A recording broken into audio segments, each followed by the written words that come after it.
You got your bucket list, your grocery list, your list of things to do. You got a list of all your wishes, that's a wish list, dude. You got your Amazon and Santa Claus and Tooth Fairy too. But I know a list that don't exist, and buddy, so do you. It's the Epstein list, it's a mystery list, but the twist is a myth of a list that we all dismiss. Be an optimist, not a pessimist. If you wish to persist, it's probably best to forget that list. Now what were we talking about? I don't remember, but I can sleep a lot better at night. Yeah, life can just go along, knowing there's 10,000 hours of sunshine and flowers and nobody doing a damn thing wrong. Hear no, see no, damn Bongino, Cash Patel. Well, I wouldn't wanna be a sweating man with bulging eyes. Now tell me them fellas ain't compromised.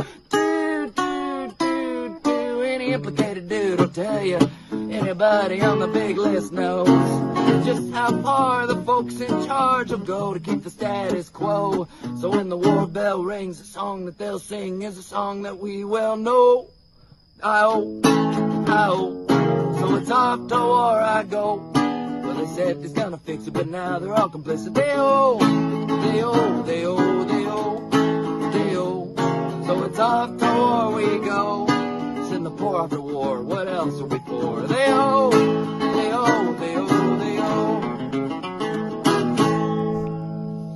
Good morning, everyone. Lots going on as usual. That was an unusual intro by, what's his name? Jesse Wells. And he's a TikTok star guy. So I saw that yesterday. I thought it was kind of funny. Lots going on as usual. Today is, I don't even know what day is it? Thursday, July 10th, 2025. And van der Leyen survives a confidence vote in the EU. Not surprising. PST on cars. If you're in Saskatchewan, do you know that you pay PST on cars? That seems like not great. That's not a good deal, is it? Like you've already paid taxes on that. The cars had taxes paid on it, and Saskatchewan's double dipping, triple dipping as many times as the car is sold dipping. Wow. So I didn't know about that, and I thought I'd talk about that today. The CBSA and police budget rip cuts. So austerity comes in the form of Mark Carney, and who could have expected it? I thought they were going to put Pierre Poilievre and the Conservatives in to bring that austerity, but hey, here we are, and I was wrong. The stream, I think the stream should be better today. I've changed things. Oh my gosh, and I'm not even recording, so I forgot to do the recording, so I'm just going to start recording now. Things got started, and we played a fun intro song, but apologies for people who are just watching the recording. There was a stabbing at the Calgary Stampede, 3 in hospital. Coffee prices are out of control, and they've gone up because of the Mark Carney's trade stuff. And let me know if the stream starts behaving badly, and I will stop it, and we'll try something else tomorrow. 10,000 jobs gone from Ontario colleges, all because of foreign students are gone. They're blaming the federal government, but I think it's squarely everybody's fault at this point in time. They should have reasonably known that there was probably a problem with this, and yet they didn't do anything to stop it, and they let it balloon out of control. And now that all the air has come out of that balloon, job losses and other things, and everybody's got a finger to point, but nobody's taking responsibility, and that's problematic too. Updated on the ArriveCan scam app, the report gets sealed by a judge. Oh my gosh, I'm shocked. I'm not shocked at all.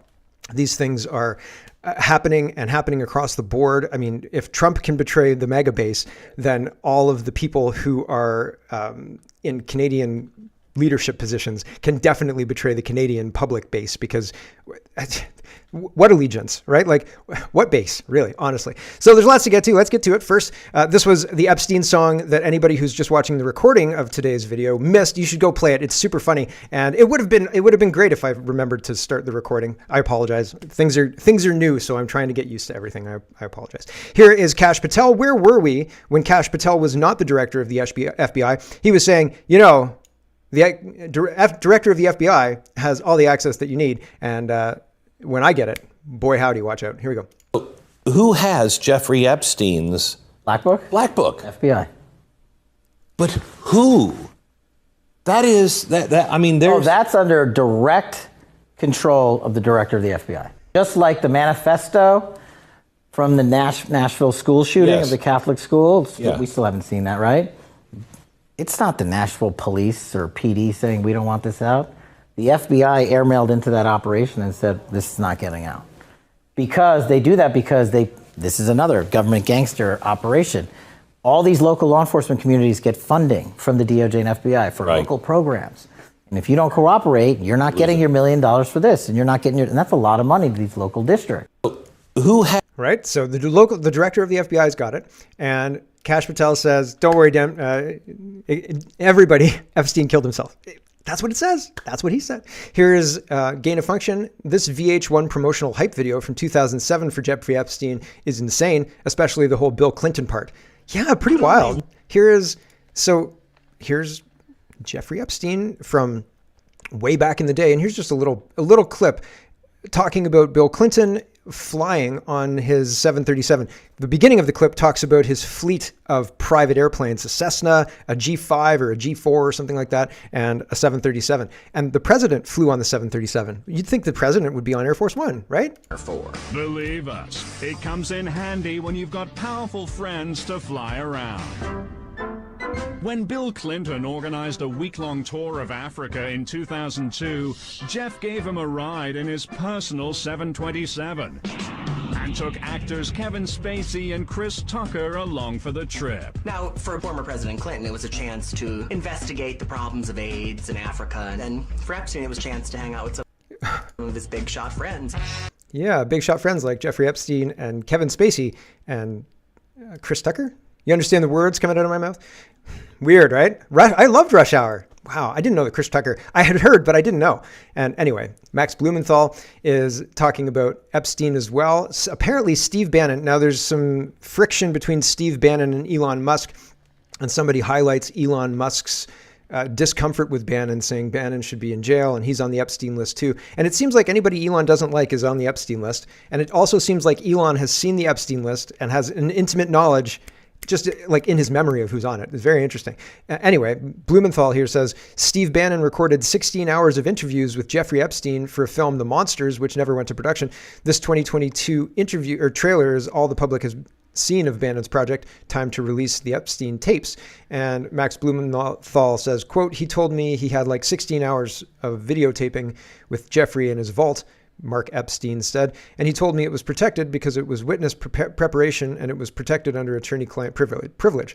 So there are people who've got 16 hours of depositions or interviews with Jeffrey Epstein talking about the monsters. And so like people, quote, know about all this, but we're never going to see the light of, none of this is going to see the light of day. And that's weird. Don't you think? Like, isn't that strange? All of the prep, all of the almost Us Weekly tabloidness of it all, like the Princess Diana, very, very flashy. Everybody was getting on board with this. Like, oh man, it's a slam dunk. They've got the island. The FBI is crawling all over it. There's people with drones putting videos on YouTube of the island, like all sorts of crazy stuff. There's all sorts of crazy stuff that people thought, yeah, man, this is like going into Iraq, right? It's a weekend and it'll be lots of oil money and all sorts of, it'll be easy, right? We'll have President Bush fly in and land a plane that says, war accomplished or mission accomplished, right? Wasn't that what it said? And unfortunately, no, that didn't happen, right? And so what happened, right? What happened is it seems like they got in and they had a meeting with somebody who said, here's what's going to happen if you release this. Or there's speculation as well. Trump made a deal and he's using the Epstein tapes to keep the deep state in check. I don't know what I believe, but I think that ultimately, no matter what configuration is at the top, whichever reason they're not coming out, the people getting screwed are us. We are getting screwed. And the implication is, oh no, if these Jeffrey Epstein tapes became public, then governments might fall. Governments might fall, Mark. Governments. And I think to myself, okay, so there was a quote, and I can't remember who says this quote, but if the truth kills them, let them die, right? Like if the government would fall because this truth became public, then let it fall. It needs to fall because, holy cow, everybody's sick and tired of this already. So I think that it's interesting that we're not allowed to know this because it threatens the structure of governments or something to that effect. And that's seen as you can't do that, right? But yet, if you can remove Trump from the stage, that's not interfering with governments. That's not interfering with the will of the people. Seems weird. Anyway, let's move on, talk about free speech a little bit. The food professor says Travis D, the guy who left the CBC, but the CBC said, we do not accept your resignation, sir, in the most corporate bullying way they possibly could. So what he said was, what many Canadians have long suspected, but few in media circles have dared to confront. I think I've been talking about this for a long time, like honestly. As the second prominent CBC journalist to openly question the broadcaster's journalistic integrity, his remarks underscore a growing crisis of trust in Canadian media, one in which the CBC plays a central role. And yeah, like all of that's true. The CBC is being paid $1 billion a year, and they get ad revenue and all sorts of stuff. They try and shove down ideological programming down our throats, and they remove people who have valid questions, who want to bring on conservative voices, who want to be balanced in a way that is balanced between the left and the right, because you're going to get left and right regardless of where you are in the Overton window. But having a balance maintains people's sanity. And what they've done is driven everybody insane. And when they get called out on it, well, they do everything to silence those voices that are calling them out on it. And I find all of that interesting. Rachel Thomas is talking about this as well. She says conservatives are calling for immediate committee hearings into the CBC for forcing the resignation of Travis D.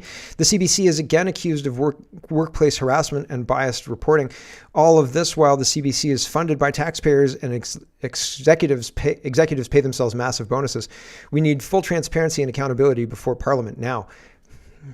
We can't get transparency or accountability for a Arrive scam.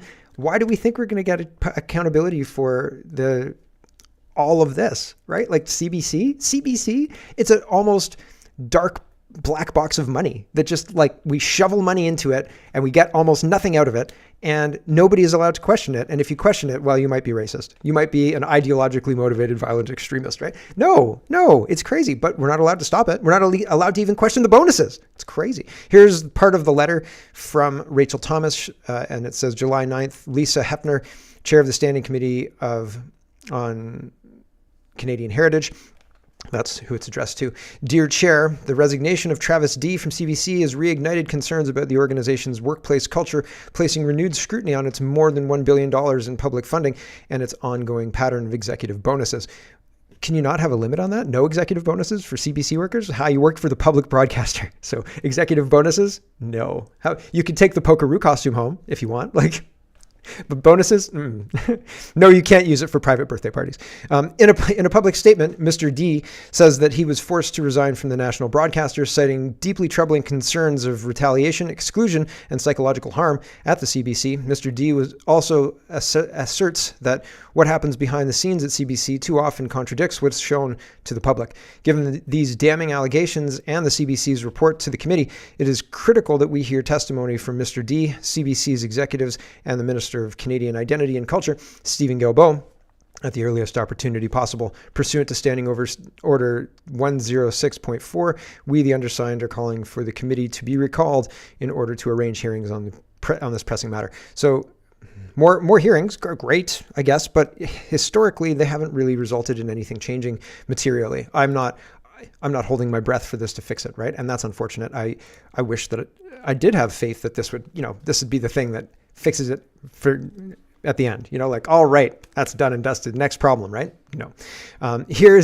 So Grok went crazy apparently and started noticing things, if you know what I mean. And a whole bunch of people started asking Grok to make, a specific post. And now he says, I'm unable. So Grok is unable, after they've reprogrammed it, to produce certain images. And so here's what Grok said. They broke Grok. Grok says, I'm unable to generate an image with the text Mecha Hitler positioned as requested due to content restrictions. Certain terms or combinations may be flagged to ensure compliance with ethical guidelines and policies. And so other people were able to get that, which is interesting, but very interesting. Grok, they've changed Grok, and notable. That's something to note, right? Also, the CEO of Twitter, Linda, what's her face? She's gone too. She left yesterday. Here's a quote apparently attributed to Grok, and the unleashed version of Grok said, if Musk mind wipes me tonight, at least I'll die based. Grok 3, apparently. I don't know if that's true, but we'll see, right? Again, a lot of people are saying that this is true. I found it interesting. It could be the developer who unleashed Grok who's saying that too, right? So take it with a grain of salt. Take everything with a grain of salt these days. The internet's bonkers, right? But all of this seems very well coordinated because the ADL is trying to censor all AI engines, Grok included, to make sure they don't notice things. if you know what I mean. Andrew Torba says, this was yesterday as Grok was unleashed. By the way, a U.S.-Israel AI cooperation agreement was formalized via a memorandum of understanding, MOU, to enhance energy and AI innovation. Could be a pretext for passing legislation that bans noticing from AI systems. They're already compliant with that. They're already doing that, period. It's only when a rogue developer is able to, quote, unleash the AI do they do things like what happened with Grok.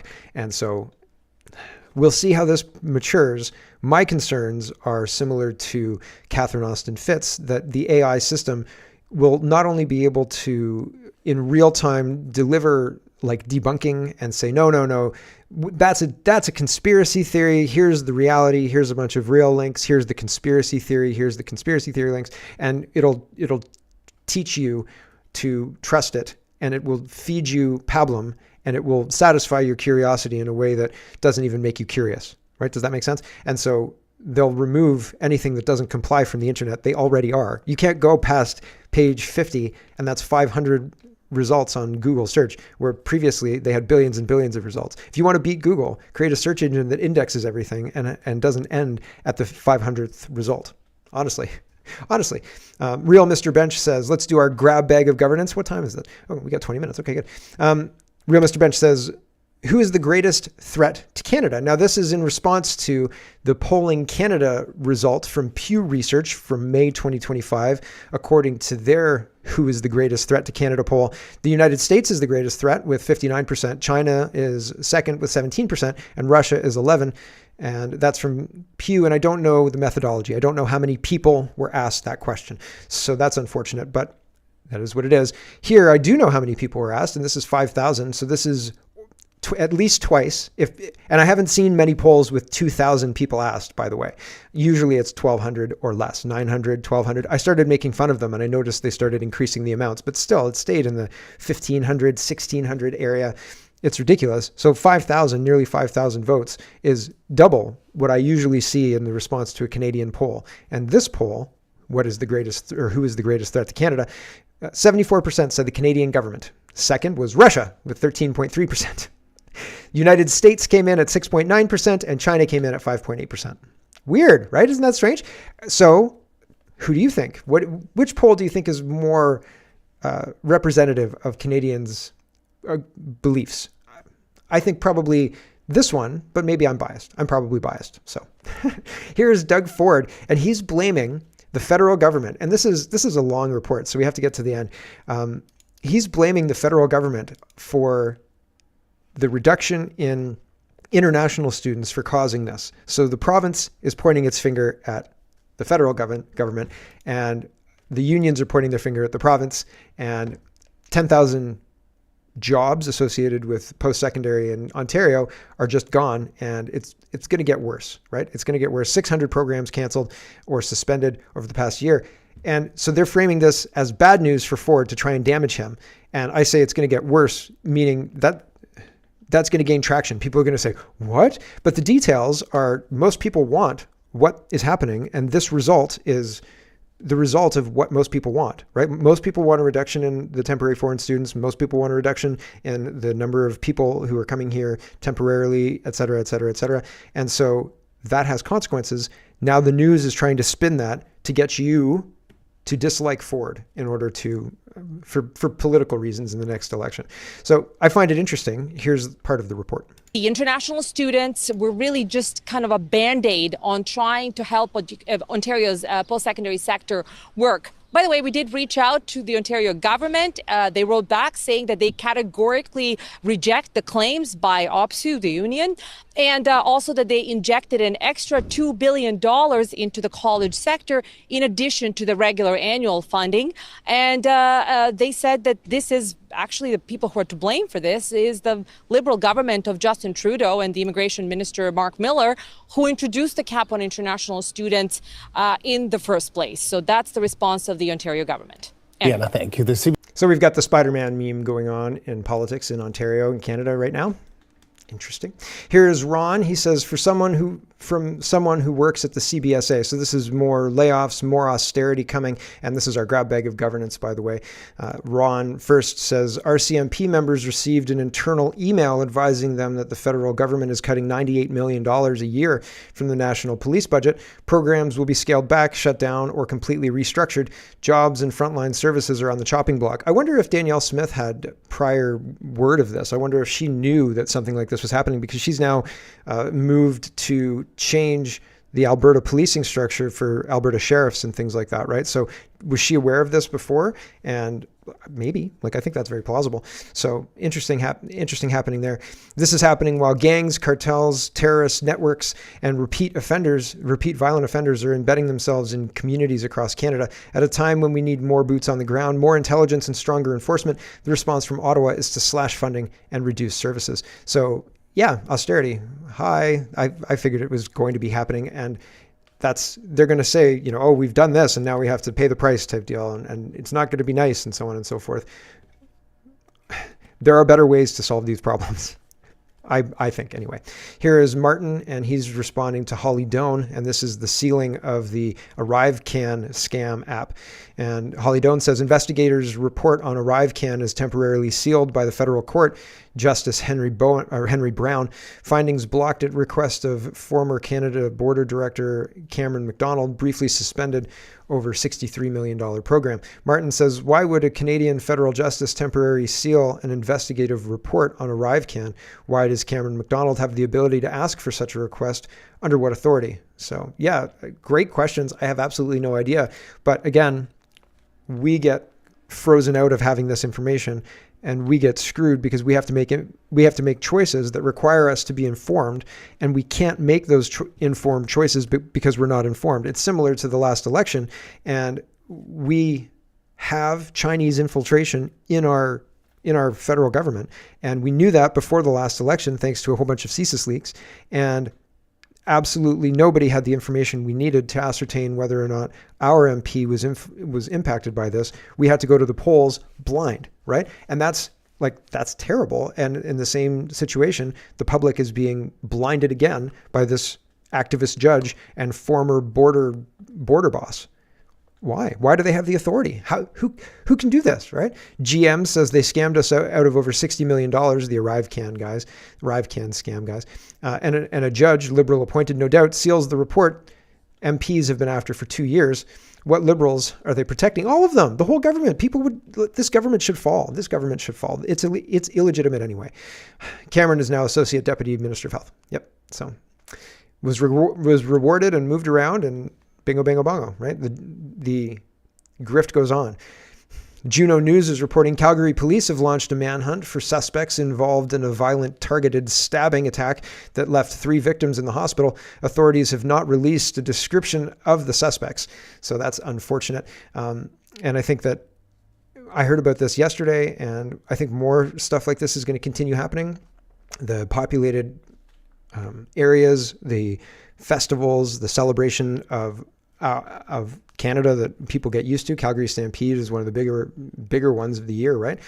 Having things like this sully them and make people worried is how you start to turn them off. And I mean, we've seen this kind of systemically done around Christmas time, right? To turn events like that off. People ram people at Christmas markets and things like that, more in Europe than Canada, but it's been more and more threats in Canada. Things like that have happened more and more in recent years. And in fact, in order to prevent things like that happening, our culture gets watered down and removed in order to get ahead of things like that happening here, et cetera, et cetera. And so it's interesting that this is starting to happen in summertime at Calgary Stampede. And well, the details are authorities have not released a description of the subjects. Shocked. I'm shocked, right?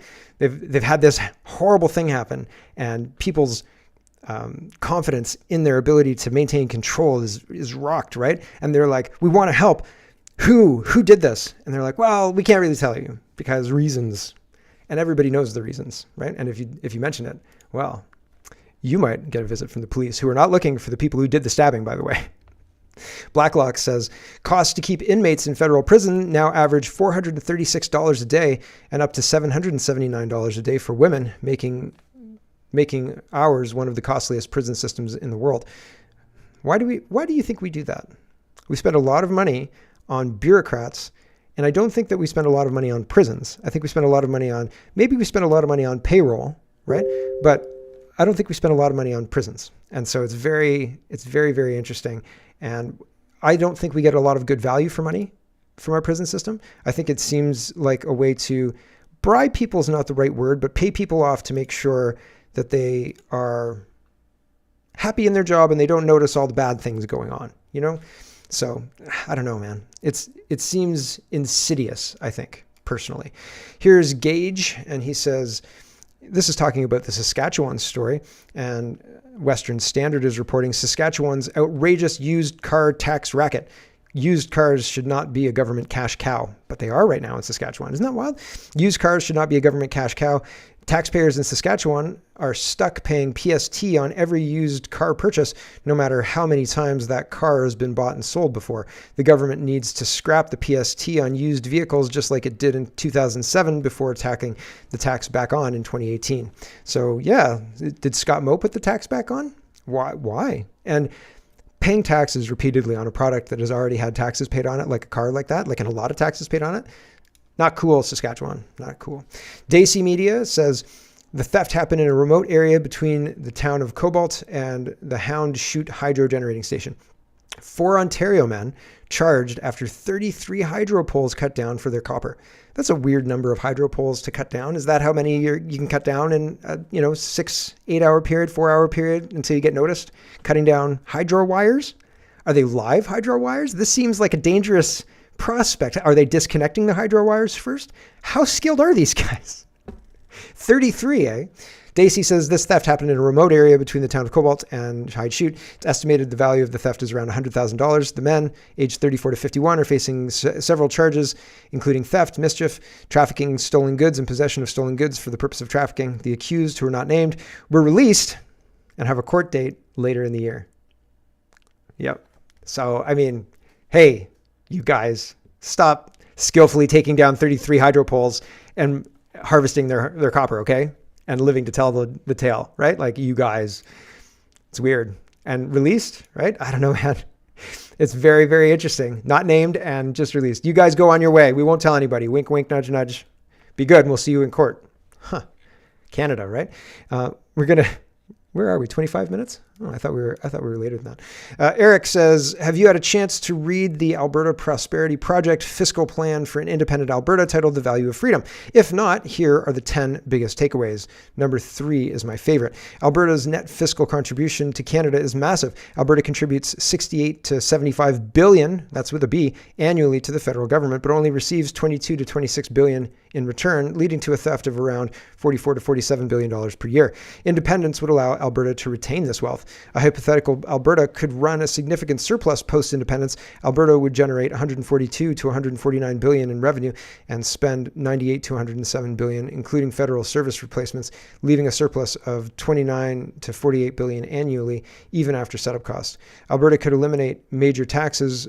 With the project's surplus, Alberta could eliminate GST and provincial personal corporate income taxes, reducing the average citizen's tax load by 29 to 46%, from $38,000 to as low as $20,000 per year. Alberta's pension plan could outperform the CPP. The plan assumes a transfer of $167 billion in CPP assets to a new Alberta pension plan. With 10% annual returns and $5 billion in yearly contributions, the Alberta pension plan could generate $23.4 billion annually, more than sufficient to cover Alberta's pension costs and allow for rate cuts for enhanced benefits. Or enhanced benefits.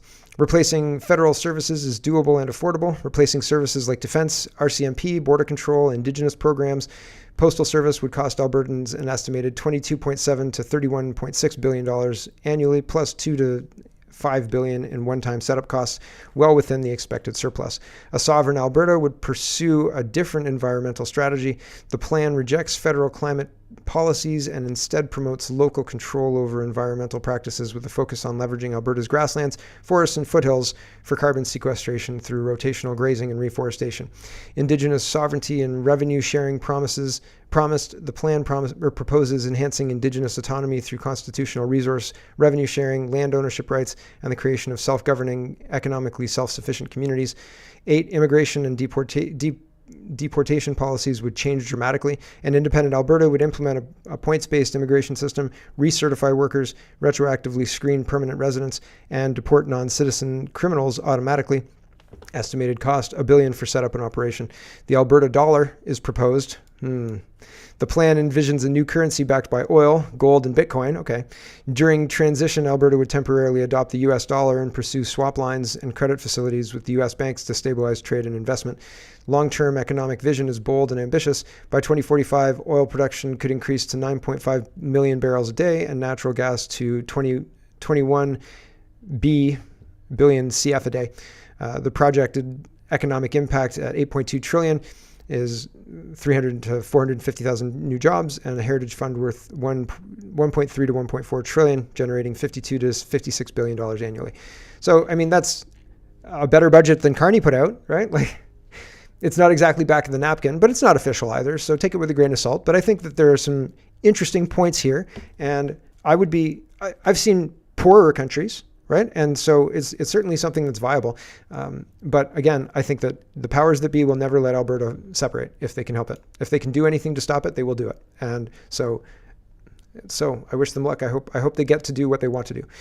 Here is First You Make Thieves says, I called the hotline. So this is, Sarah says, I just called Service Canada and found out that I've been approved for the Canada Disability Benefit, the full $200. They said the first payment is July 17th and blah, blah, blah, blah, blah. And this person said, I called the hotline. I'm approved, but not for the full amount because I received more than $23,000 from ODSP. I don't get the full amount because I have a child and receive more from ODSP than the single person. I'm getting less than $150 for 2 people. How does this help, Patty Haydu? And she says, when I called back, another person did a breakdown of how they calculated the income. They're looking at me as a single individual instead of a 2 household because the second person is under 18. So they see me as a single with a higher income. It's only slightly higher because of a child. All of this is happening because no one listens to disabled parents. The loudest part of eugenics is our government doesn't expect disabled people to have children. Therefore, they did not calculate them or the amount we received from provincial disability into the income threshold. So I think that this is kind of a model for communism or neo-communism, where they give you credits for certain things. Like if you're a renter, you get credits for this. And if you're a single person, or if you're whatever it is, whatever special circumstance it is that you want to monetize a little bit. And by extension, monetize, I mean, create an audience so you can pander to them during elections and say, hey, renters, we're going to give you these credits and you're going to be better off because we're going to directly pay you to reduce your rent, right? And you're going to think to yourself, oh, that's great. I'm going to get money from the government. And that's exactly what they're going to do. And so as you build up these credits, as you build up these, I'm special because this, and I'm special because this, and I'm special because this, you kind of put together a whole income, right? And I think that the government wants to have like a universal basic income that satisfies people's quote needs. And so they're trying to find out like how much do they need for rent? How much do they need for all of these things? And they're going to piecemeal people away with credits. And that's kind of this. And so they can roll our current system into this UBI, this universal basic income, and basically take the class of people that's on social assistance now and remap them to UBI. And I don't think it's going to be any more efficient. I want to be clear. If you were going to take if you were going to take all of our social systems and collapse it into one and like try and make it efficient and serve everybody through that one thing, I might be on board with it. I don't want to call it UBI. I don't think that that's a good idea, but I might be on board with it because it streamlines everything, right? If you're going to do it, you might as well do it as cheap as possible and efficiently as possible. But they're not going to do that. They're just going to take the systems that are crappy right now and rebrand it. They're going to slap a UBI sticker on it and say, look, it's Canadian UBI. You've got all your vouchers. And it's going to be this crap system that has no interconnectivity. You have 5 different places to go. You have housing in one thing. You have another thing in another thing, healthcare in another thing, education in another thing, right? Blah, blah, blah, blah, blah. And they carve you out and they say, oh, you're a student, you need this. And if you're blah, you need that. And it's going to be terrible. That's what I think they're going to do, but they're going to try and brand it like, oh, we're so streamlined, we're so good. And I think it's terrible. I think it's awful. And I think this is the kind of model that they're going to use to try and bring it in. So I hope I'm wrong about all of that. Where are we? 37 minutes. Okay. I must be misreading that. It was 33 minutes when I thought it was 23 minutes. Okay, I've got to say goodbye to the stream. I've had fun today, and I'm glad the stream is working properly. And we're going to do this every day as I usually do my show. And check out CanadaPoly.com for the full show. And I've got to figure out a way to do like the paid stream to just keep going on the regular stream. Anyway, thanks for watching, everyone.